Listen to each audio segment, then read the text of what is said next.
नमस्कार, हमारा उत्तराखंड में आप सभी का स्वागत है। मैं हूं आपके साथ सृष्टि शुक्ला। खबरों से पहले नजर डालते इस वक्त की सुर्खियों पर। सीएम त्रिवेंद्र सिंह डोईवाला को दी सौगात, 2 योजनाओं का किया शिलान्यास। शहीद दुर्गामल की मूर्ति का करेंगे अनावरण, पूरी हुई तैयारियां। राम मंदिर के भूमि पूजन के लिए हरिद्वार से जाएगा गंगा जल, विश्व हिंदू परिषद करेगा रवाना। 5 अगस्त को रामलला मंदिर का होना है भूमि पूजन। देश विदेश के श्रद्धालुओं को घर में मिलेगा पंचपत्री प्रसाद। चमोली जिला प्रशासन ने बनाई ऑनलाइन विवरण की योजना। 29 जुलाई को उत्तराखंड बोर्ड जारी करेगा 10वीं और 12वीं के नतीजे। सुबह 11 बजे छात्र आधिकारिक वेबसाइट पर देख सकेंगे रिजल्ट। नहीं थम रहा कोरोना का कहर, प्रदेश में 143 नए कोरोना संक्रमित मामलों ने बढ़ाई चिंता। मरीजों का आंकड़ा पहुंचा 6000 के पार। प्रदेश के 4 जिलों में भारी बारिश का ऑरेंज अलर्ट, कई हिस्सों में लगातार जारी हल्की बारिश, नदियों का बड़ा जलस्तर। आप देख रहे हैं के न्यूज, खबरों का सारथी। डोईवाला से बड़ी खबर आपको बता देते हैं। सीएम त्रिवेंद्र सिंह रावत की डोईवाला को सौगात। डोईवाला से बड़ी खबर, सीएम त्रिवेंद्र सिंह रावत की डोईवाला को सौगात। सीएम छात्रावास भवन और तहसील भवन का करेंगे शिलान्यास। शहीद दुर्गामल की मूर्ति का भी करेंगे अनावरण।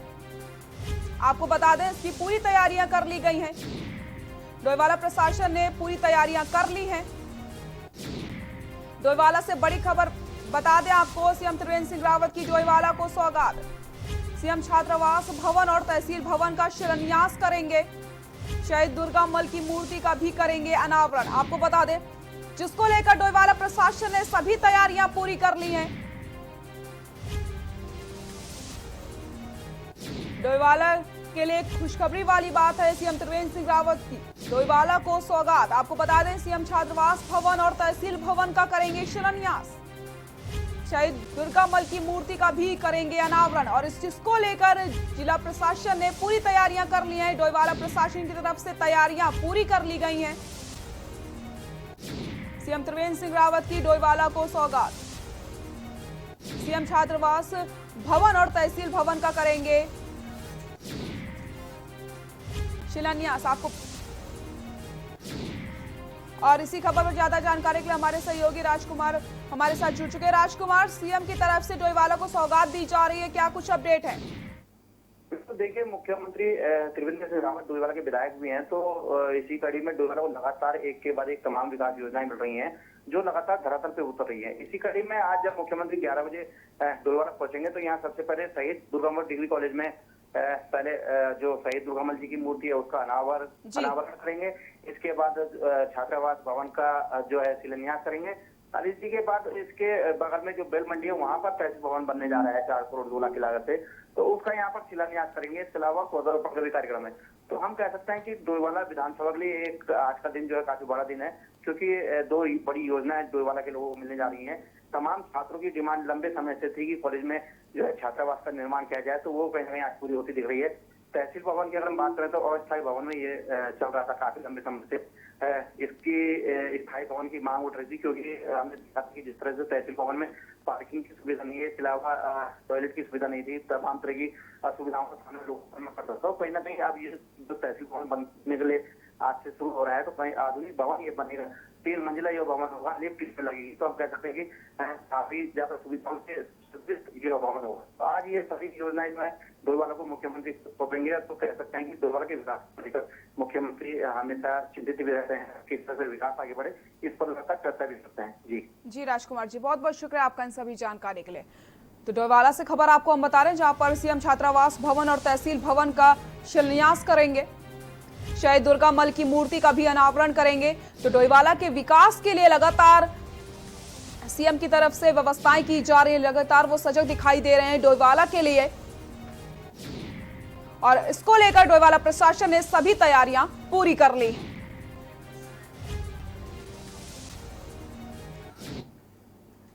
मुख्यमंत्री त्रिवेंद्र सिंह रावत ने प्रधानमंत्री नरेंद्र मोदी के मन की बात का कार्यक्रम को सुना, जिसके बाद उन्होंने कहा कि प्रधानमंत्री जी का संबोधन हमें राष्ट्र हित में काम करने की प्रेरणा देता है। करगिल विजय दिवस के मौके पर हमारे सैनिकों की असाधारण वीरता और बलिदान को हमेशा याद रखा जाएगा। हमें अपनी युवा पीढ़ी को करगिल विजय से जुड़े हमारे सैनिकों की वीरता और त्याग की कहानियों के बारे में बताना चाहिए। उन्होंने कहा है कि हमें कोरोना संक्रमण को लेकर भी पूरी सावधानी रखनी चाहिए। फिजिकल डिस्टेंसिंग का पालन, लगातार हाथ धोना आदि नियमों का पालन करना चाहिए।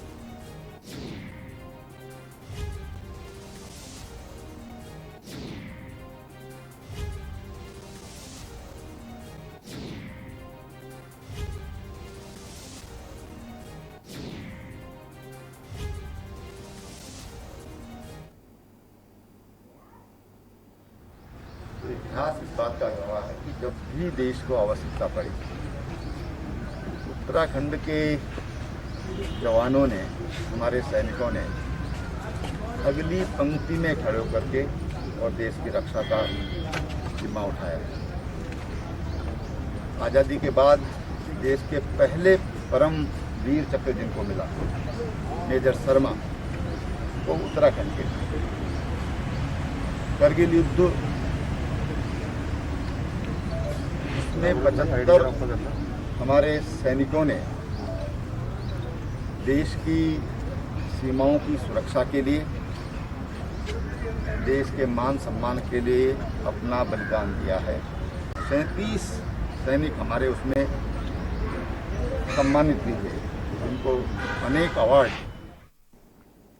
5 अगस्त को अयोध्या में रामलला के मंदिर का भूमि पूजन होना है। इस कार्यक्रम में पीएम मोदी भी शामिल हो रहे हैं। आपको बता दें कि राम मंदिर के भूमि पूजन के लिए गंगा जल और गंगा नदी की मिट्टी हरिद्वार से भेजी जा रही है। सोमवार को विश्व हिंदू परिषद इसे अयोध्या के लिए रवाना करने वाला है। जानकारी के मुताबिक विश्व हिंदू परिषद हर की पौड़ी से गंगा जल और मिट्टी को विधिवत रवाना करेगी। बता दें कि बहुप्रशिक्षित ये कार्यक्रम काफी विधि विधान से पूर्ण होने जा रहा है, इसलिए इसमें कई नदियों से मिट्टी मंगवाई जा रही है। बताया जा रहा है कि हरिद्वार के अलावा प्रयागराज के संगम इलाके की मिट्टी भी भूमि पूजन के लिए मंगवाई गई है। मंदिर निर्माण के भूमि पूजन में तीर्थराज प्रयागराज के त्रिवेणी संगम के जल का इस्तेमाल भी किया जाना है।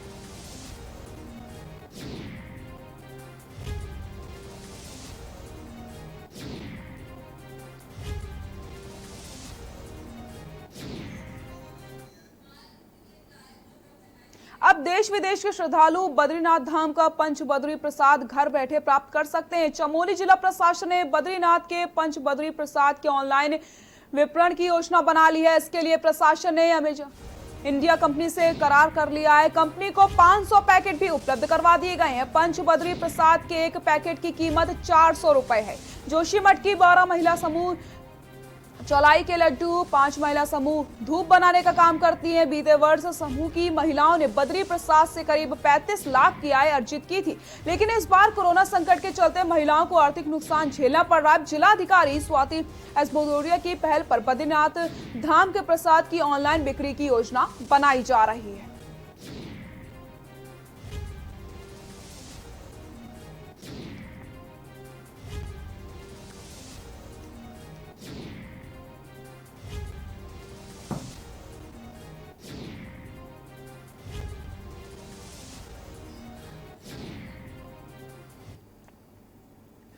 उत्तराखंड बोर्ड के हाई स्कूल और इंटर का परीक्षा परिणाम 29 जुलाई को जारी किया जाएगा। परीक्षा परिणाम उत्तराखंड बोर्ड मुख्यालय रामनगर में सुबह 11 बजे घोषित किया जाएगा। बोर्ड सचिव अनीता तिवारी ने बताया है कि इस दौरान बोर्ड सभापति आर.के. कुंवर और शिक्षा मंत्री अरविंद पांडे भी मौजूद रहेंगे। बता दें कि छात्र उत्तराखंड बोर्ड की आधिकारिक वेबसाइट ubse.uk.gov.in पर अपना रिजल्ट देख सकते हैं। कार्यक्रम में सोशल डिस्टेंसिंग और कोरोना गाइडलाइंस का पालन भी किया जाएगा। इस वर्ष हाई स्कूल की परीक्षा में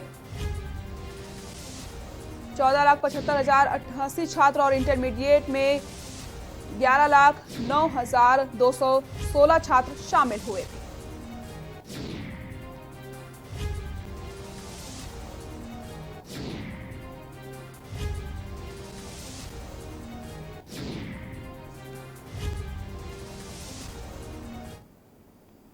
उत्तराखंड में रविवार को 143 नए कोरोना संक्रमित मामले सामने आए हैं। मिलाकर प्रदेश में संक्रमितों का आंकड़े की बात की जाए तो 6000 के पार पहुंच गई है। वहीं आज 71 संक्रमित मरीजों के इलाज के बाद घर भेज दिया गया। अब तक प्रदेश में 3500 से अधिक मरीज ठीक हो चुके हैं। स्वास्थ्य विभाग की ओर से जारी हेल्थ बुलेटिन के अनुसार रविवार को आई जांच की रिपोर्ट में 2352 सैंपल निगेटिव मिले। ऊधम सिंह नगर जिले में 51 लोगों में कोरोना संक्रमण की पुष्टि हुई। इसमें 40 लोग संपर्क में आने से कोरोना की चपेट में आए हैं।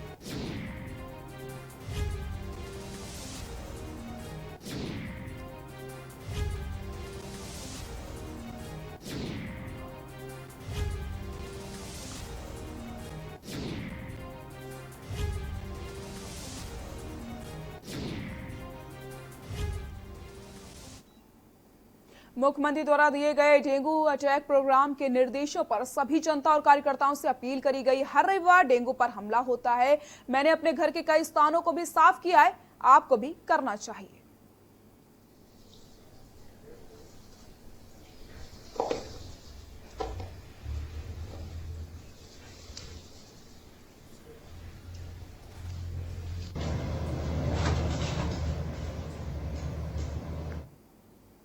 उत्तराखंड सरकार ने बाहरी राज्यों से चारधाम आने वाले श्रद्धालुओं को दर्शन की अनुमति दे दी है। चारधाम देवस्थानम बोर्ड के सीईओ रविनाथ रमन ने चारधाम यात्रा के लिए एक नई गाइडलाइन जारी की है, जिसमें अन्य राज्यों से आ रहे श्रद्धालु भी चारधाम यात्रा के दर्शन कर सकते हैं। देखिए हमारी खास रिपोर्ट।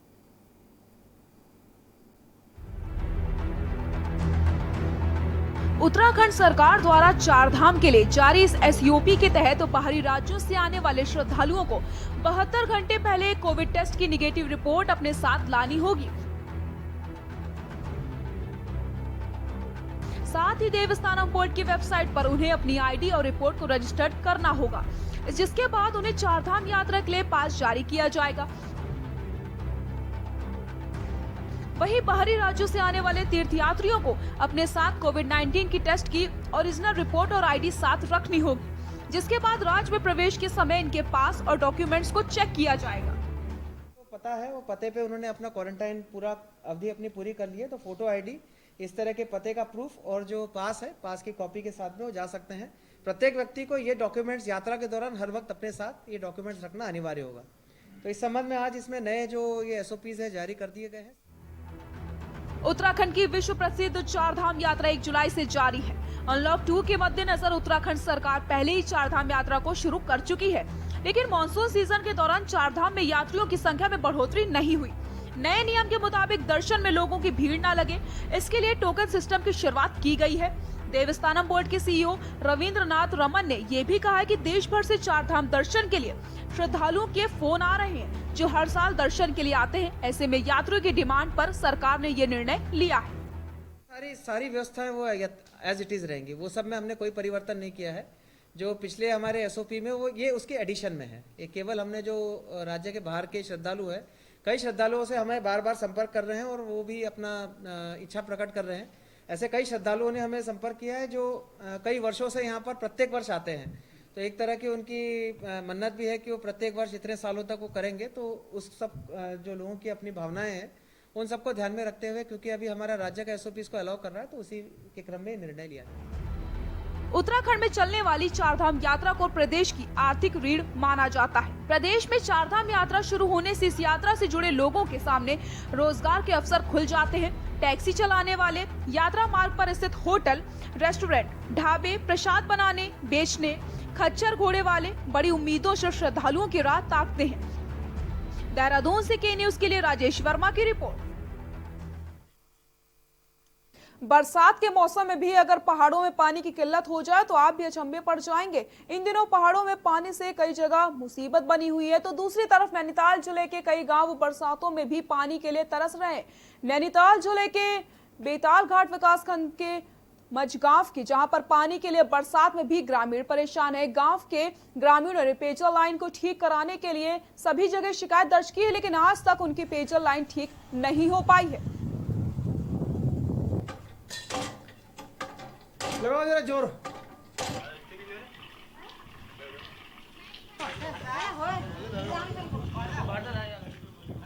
और आपदा प्रबंधन विभाग ने उनको अलग से बजट अलॉट किया है कि जहां आपदा के दौरान यदि कहीं पेयजल की योजनाएं क्षतिग्रस्त होती हैं या होने की संभावना रहती है तो वहाँ पे जो रबड़ के पाइप होते हैं ना, जिनको इजीली हम लोग टेम्परेली जोड़ सकते हैं, वो सारे बंडल्स उन इलाकों में पहुँचाए जाएं और या उनके आसपास के जहाँ भी स्टोर है वहाँ रखवाए जाएं, ताकि टेम्परेली आपदा के दौरान उनसे पानी उपलब्ध करवाया जा सके, क्योंकि परमानेंटली रेस्टोर करने में तो टाइम लगता है, वो आपदा के बाद ही होता है।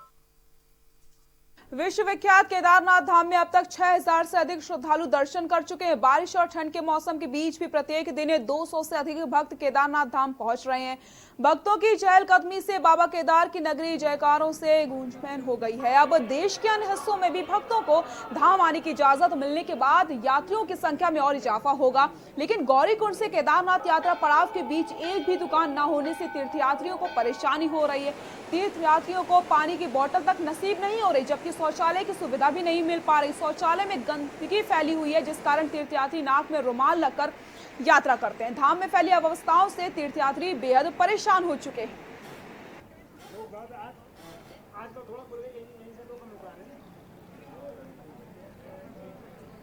कहीं ना कहीं अगर व्यवस्थाएं धरातल पर नहीं उतर पाई तो कहीं ना कहीं कमजोरी है सरकार की, क्योंकि जिस तरह से एक मैसेज कन्वे किया गया है कि कोविड-19 को मद्देनजर रखते हुए यात्रा नहीं सुचारू रूप से की जा रही है, बाहर के लोग नहीं आ पा रहे हैं, लेकिन उस तरह का मैनेजमेंट यहाँ पे दिखाई नहीं दे रहा है जिस तरह से दिखाई देना चाहिए। वैसे सरकार ने यात्रा चालू की है, इसका तो हम स्वागत करते हैं, लेकिन रास्ते में जो असुविधाएं हैं और कोरोना महामारी है, हम इसको देखते हुए ये चाहते हैं कि फिलहाल ये यात्रा तब तक जो है बंद रहनी चाहिए, जब तक स्थानीय लोग गौरीकुंड से और केदारनाथ तक न आए। और यहाँ पर न तो मेडिकल की सुविधा, न खाने की सुविधा, न पानी की सुविधा और न रेंट सेटर की सुविधा। और इस कोरोना महामारी को चलते हुए अभी फिलहाल जो है 2 महीना तक तो यात्रा बंद रहनी चाहिए। जहां पूरा देश कोरोना के कहर से जूझ रहा है, वहीं पर्यटन नगरी रानीखेत में भी कोरोना के बढ़ते संक्रमण को देखते हुए छावनी परिषद के द्वारा बाजार और गली मोहल्ले में सैनिटाइजेशन का काम किया जा रहा है। छावनी परिषद के स्वच्छता निरीक्षक अजय प्रताप सिंह ने बताया कि कोरोना वायरस के बढ़ते हुए संक्रमण को देखते हुए पूरे बाजार में सोडियम हाइपोक्लोराइड का छिड़काव किया जा रहा है। बता दें कि पिछले कुछ दिनों से रानीखेत में भी कोरोना संक्रमित मिलने से हड़कंप मचा हुआ है और व्यापार मंडल ने 2 दिन बाजार बंद करने का आह्वान किया था।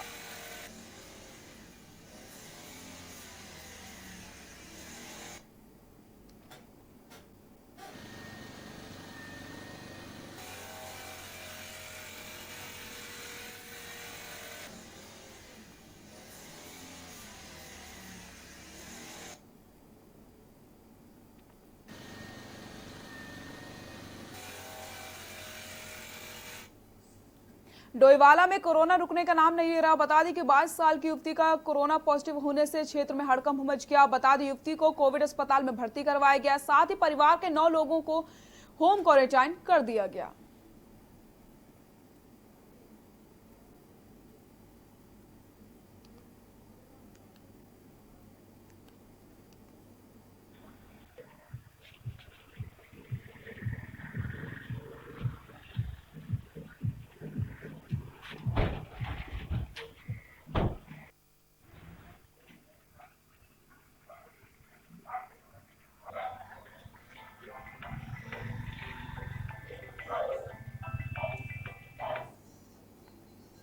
कारगिल दिवस के मौके पर डोईवाला के कालूवाला क्षेत्र में जिला पंचायत सदस्य टीना चौधरी ने भी शहीद स्मारकों का लोकार्पण किया, जो कि टीना चौधरी द्वारा अपनी जिला पंचायत निधि से बनवाए गए थे। जिसमें पहला शहीद स्मारक नरेंद्र सिंह मादा के नाम पर है, जो कि मणिपुर में असम राइफल में लड़ते हुए शहीद हुए थे, और दूसरा स्मारक मनोज नेगी के नाम से है, जो कि कश्मीर करगिल युद्ध में शहीद हुए थे। इस दौरान करगिल के शहीद व देश के लिए शहादत देने वाले जवानों की शहादत को भी याद किया गया। शहीदों के परिजनों को भी इस दौरान सम्मानित करके उनका हौसला अफजाई किया गया, जिससे कि वह देश की रक्षा के लिए अपने सपूतों को इसी प्रकार से सेना में भेजकर गर्व महसूस कर सकें। उनकी धर्मपत्नी है। मनोज नेगी अमर रहे। आएंगे जाने कहां। भगत सिंह उनकी धर्मपत्नी है। हमारे दो सौभाग्य सम्मान में या उनकी याद में कहीं पे भी कोई कार्य किया जाए, उसका वो एक अच्छा संदेश होता है। और कम से कम आज जो परिवार जिन्होंने कुछ खोया है, आज उनको ये लग रहा है कि नहीं, कम से कम हमारे परिवार के सदस्य हमारे बीच में नहीं, लेकिन उनकी याद में कुछ ना कुछ इस क्षेत्र में बना है।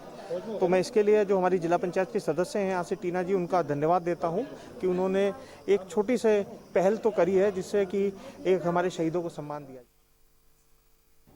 रुद्रपुर कोतवाली में मुंशी और एक सिपाही में कोरोना वायरस की पुष्टि होने के बाद पूरी कोतवाली में हड़कंप मच गया है। बता दें कि कोतवाली पुलिस द्वारा एहतियात के तौर पर रुद्रपुर कोतवाली में बाहरी लोगों के कोतवाली परिसर में आवाजाही पूरी तरीके से रोक लगा दी गई। साथ ही साथ सिपाही और मुंशी को आइसोलेट कर दिया गया है।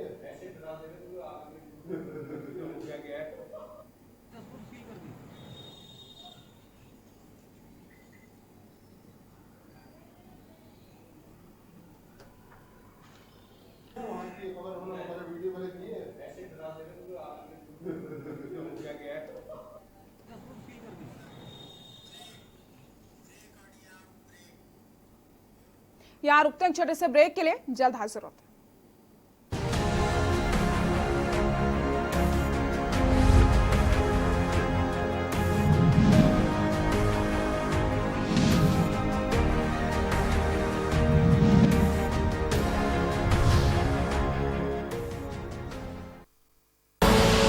आप देख रहे हैं के न्यूज, खबरों का सारथी।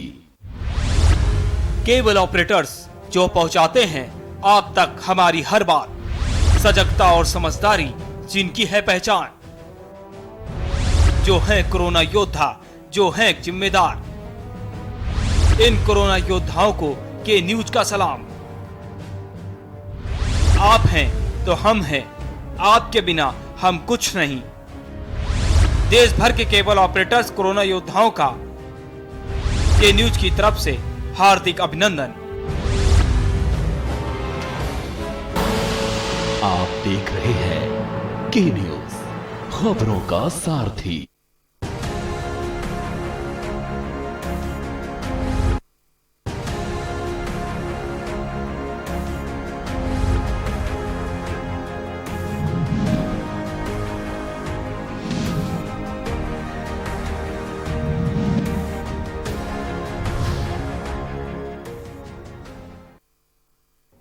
ब्रेक के बाद एक बार फिर से आप सभी का स्वागत है। देश में फैली कोरोना महामारी के बाद उत्तराखंड प्रदेश में भी कोरोना पॉजिटिव की संख्या लगातार बढ़ती जा रही है। उत्तराखंड सरकार ने इस वायरस की चेन को तोड़ने के लिए उत्तराखंड के 4 जिलों में सप्ताह में 2 बार संपूर्ण लॉकडाउन की घोषणा कर दी। लॉकडाउन की घोषणा के बाद शनिवार रविवार को सभी बाजार और सरकारी और गैर सरकारी संस्था पूरी तरीके से बंद रहेंगी ताकि कोरोना महामारी की चेन को तोड़ा जा सके। वहीं मंगलौर क्षेत्र में भी लॉकडाउन का खासा असर देखने को मिला, तो वहीं कुछ लोग बिना मास्क के बाजारों में घूमते भी नजर आए। लॉकडाउन की घोषणा के बाद भी कुछ दुकानें बाजारों में खुली नजर आई। हालांकि प्रशासन लॉकडाउन को सफल बनाने के लिए भरपूर प्रयास कर रहा है।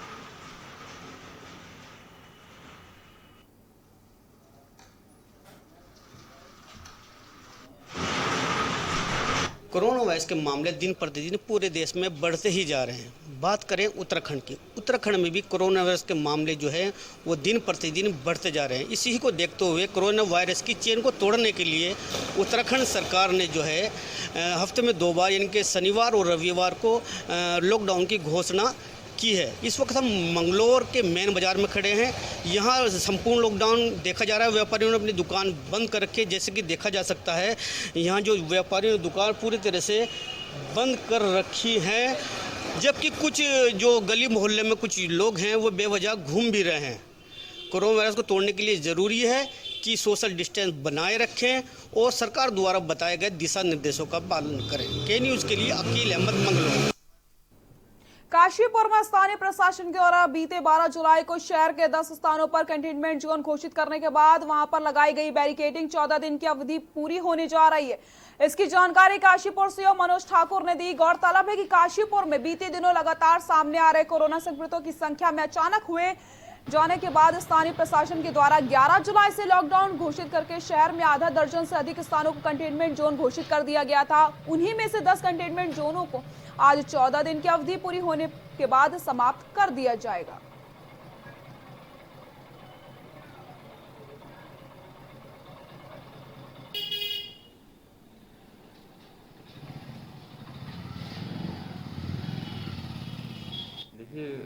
12 तारीख को करीब 10 कंटेनमेंट जोन जो हैं वो नए बनाए गए थे और 14 दिन की अवधि के लिए बनाए गए थे और उनका समय अवधि पूर्ण होने पर जो है वो आज रात तक रहेंगे। उसके बाद ये ख़त्म हो जाएंगे और इस बीच जो है पुलिस द्वारा इसमें ड्यूटी करी गई। अगर किसी ने उल्लंघन किया है तो उन पर मुकदमा दर्ज करने की कार्रवाई करी।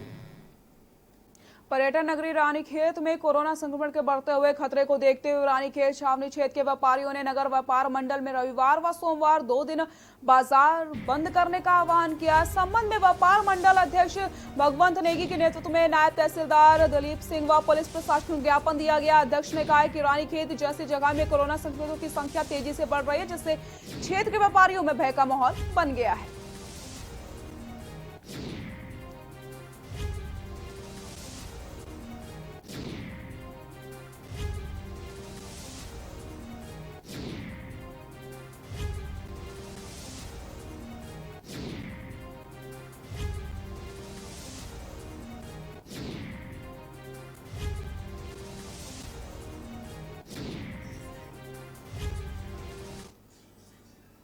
हमारा उत्तराखंड में फिलहाल के लिए इतना ही। आगे देखिए हमारा छत्तीसगढ़। नमस्कार।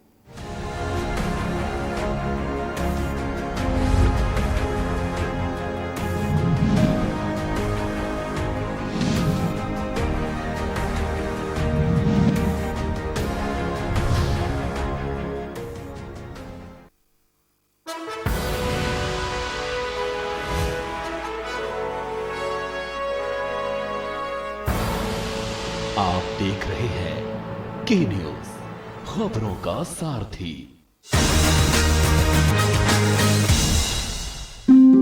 जहां कोरोना से भारत समेत पूरा विश्व लड़ रहा है, वहीं उत्तर प्रदेश कोरोना जैसी विपत्ति काल में भी एक कदम आगे चल रहा है। मुख्यमंत्री योगी आदित्यनाथ की अगुवाई में सरकार ने 35 लाख से अधिक श्रमिकों की सकुशल घर वापसी करा दी। किसी भी आगंतुक परिवार को अन्न की समस्या न हो, इसलिए हर परिवार को राशन किट भी प्रदान किया गया है। अब बारी थी घर लौटे युवकों के आजीविका के इंतजाम की। 26 जून से शुरू हुआ उत्तर प्रदेश को आत्मनिर्भर बनाने का महाअभियान। आत्मनिर्भर उत्तर प्रदेश, इसके अंतर्गत 1 करोड़ 25 लाख से अधिक कामगार और श्रमिकों को रोजगार, उद्योगों में समायोजन और स्वतः रोजगार के अंतर्गत कार्य दिया जा रहा है।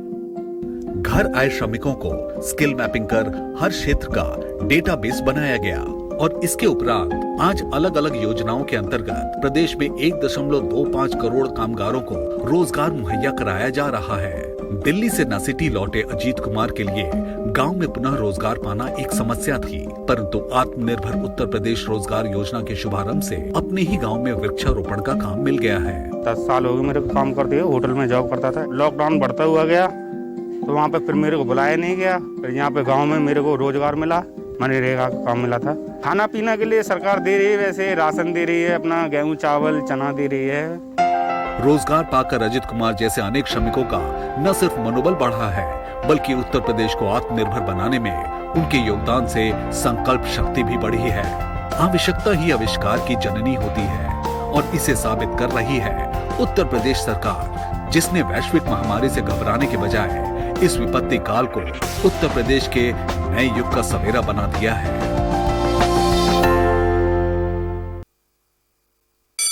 Mount Litra Z School, Unnao, number 1 in academics, number 1 in sports, best teachers, best result, smart classroom, best transport facility, world class infrastructure के साथ Mount Litra Z School, Unnao।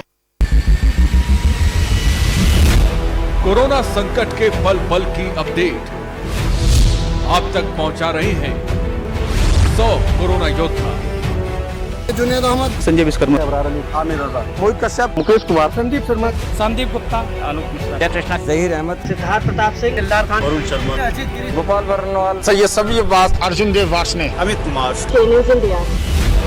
सबसे बड़ी महामारी, सबसे बड़ी कवरेज। केबल ऑपरेटर्स जो पहुंचाते हैं आप तक हमारी हर बात, सजगता और समझदारी जिनकी है पहचान, जो है कोरोना योद्धा, जो है जिम्मेदार। इन कोरोना योद्धाओं को के न्यूज का सलाम। आप हैं तो हम हैं, आपके बिना हम कुछ नहीं। देश भर के केबल ऑपरेटर्स कोरोना योद्धाओं का के न्यूज की तरफ से हार्दिक अभिनंदन।